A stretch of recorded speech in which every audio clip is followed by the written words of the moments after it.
অবশেষে কর্ণ চ্যাটার্জি শয়তানিটা করেই ফেলল। তটিনীকে পরশুরামের আসল পরিচয় জানিয়ে দিল। তটিনীকে বলল, তুমি শুনবে? তবে শোনো, যে কেন বারবার স্পেশাল ব্রাঞ্চের ওই অফিসার তোমার লাড্ডুকে বাঁচিয়েছে, কি যোগসূত্র তাদের সাথে তোমাদের। শোনো তাহলে, আমি বলছি, কান খোলে শোনো।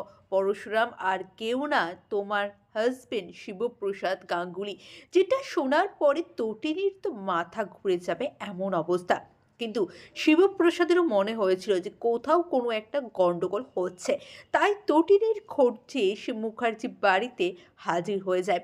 ওইদিকে তটিনীকে বলতে লাগে কর্ণ চ্যাটার্জি, তোমার একবারও মনে হয়নি না যে তোমার স্বামী অত ভালো বুলেট কী করে চালায়, অত ভালো মারপিট কী করে করতে পারে?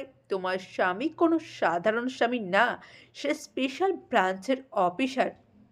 পরশুরাম এটা শোনার পরে নিজের কানকে বিশ্বাস করতে পারছিল না তটিনী। তার স্বামী তাকে এইভাবে ঠকাতে পারে সেটা তার ভাবনারও বাইরে। কিন্তু শুধু কি পরশুরামই তটিনীকে ঠকিয়েছে? তটিনীও তো তাকে ঠকিয়েছে। তটিনীও যে কত বড় সিক্রেট এজেন্সির সাথে যুক্ত সেটা তো সে তার স্বামীকে বলেনি।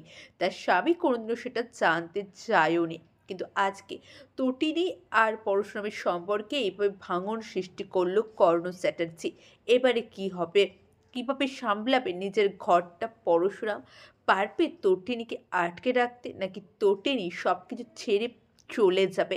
আপনাদের কি মনে হয় কমেন্ট করে জানান। চ্যানেল নতুন হলে দয়া করে চ্যানেলটা সাবস্ক্রাইব করে দেবেন। অনেক ধন্যবাদ সকলকে ভিডিওটি দেখার জন্য। সকলে খুব ভালো থাকুন, সুস্থ থাকুন, এইভাবেই চ্যানেলটির পাশে থাকুন। অনেক ধন্যবাদ জানাই সকলকে ভিডিওটি দেখার জন্য।